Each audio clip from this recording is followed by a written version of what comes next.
नमस्कार मिस्टर नरेंद्र मोदी। मैं डॉक्टर मड्यूसा, भारत के एक आम नागरिक। सर्वप्रथम तो आपको पंडित जवाहरलाल नेहरू के बाद इस महान देश का लगातार तीसरी बार प्रधानमंत्री का कार्यभार संभालने वाला बनने के लिए बधाई। चलिए, अब इतिहास के पन्नों पे किसी संदर्भ में आपका नाम नेहरू जी के बगल में तो आएगा। कंग्रेचुलेशंस। इस उपलक्ष्य पर मुझे एक नागरिक के तौर पर कुछ बातें कहनी है आपसे।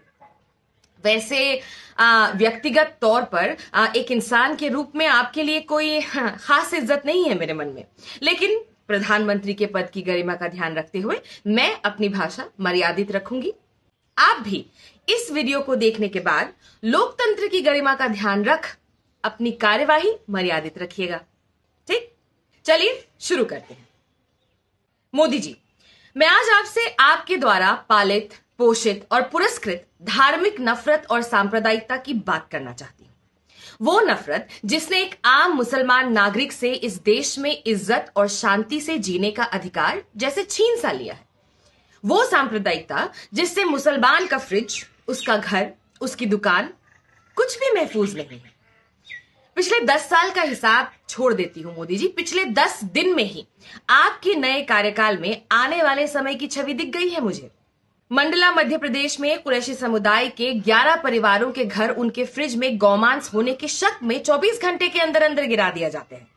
कोई फोरेंसिक जांच नहीं, कोई सुनवाई नहीं, कोई संवैधानिक तरीका नहीं।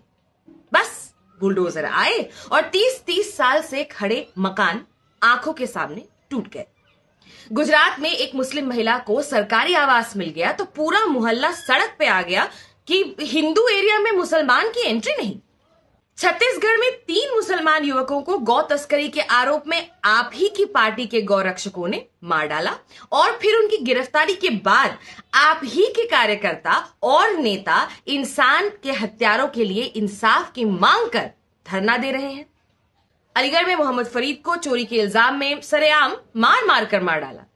लखनऊ के अकबरनगर में रिवर फ्रंट बनाने के लिए 1900 परिवारों के घर उजाड़ दिए गए।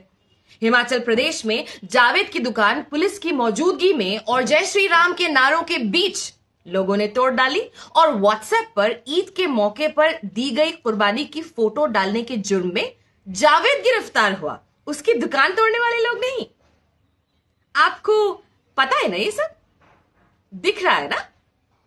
आपके एडवाइजर्स आपको बताते हैं ना कि ये सब हो रहा है।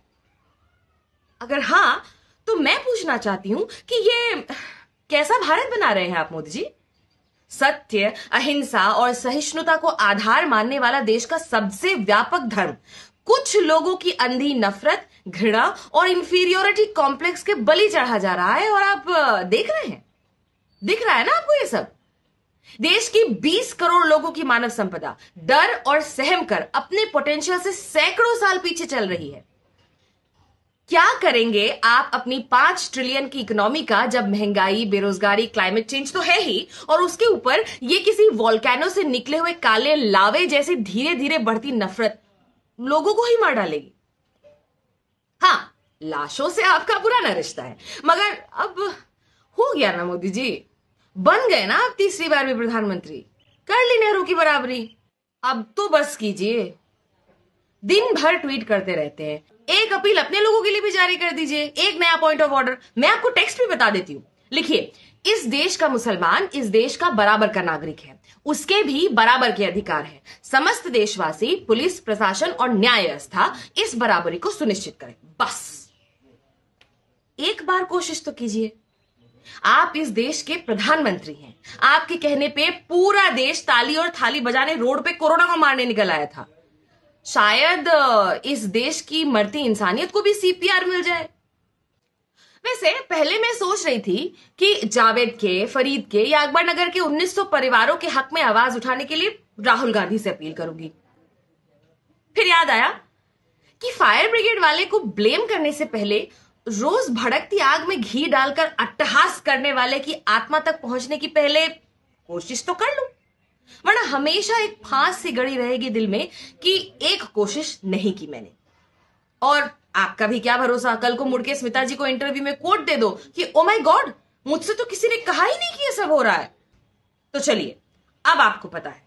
सारांश यह है कि आप भारत के प्रधानमंत्री हैं, भारत में मुसलमान भी रहते हैं और आप उनके भी प्रधानमंत्री ही हैं। उनका मानसिक, शारीरिक, सामाजिक, आर्थिक, शैक्षिक, मौलिक हर तरह का विकास आपकी ही जिम्मेदारी है। उनकी सुरक्षा आपकी जिम्मेदारी है। उनके साथ हुए अन्याय के लिए इंसाफ करवाना आपकी जिम्मेदारी है। तो जिम्मेदारी निभाइए, अपना काम कीजिए। जिस काम के लिए आपको तीसरी बार देश के ईवीएम्स ने चुन के भेजा है वो काम। उम्मीद तो नहीं है, पर प्रार्थना करूंगी ईश्वर आपको सही करने का साहस और नियत दोनों दे। खुदा हाफिज।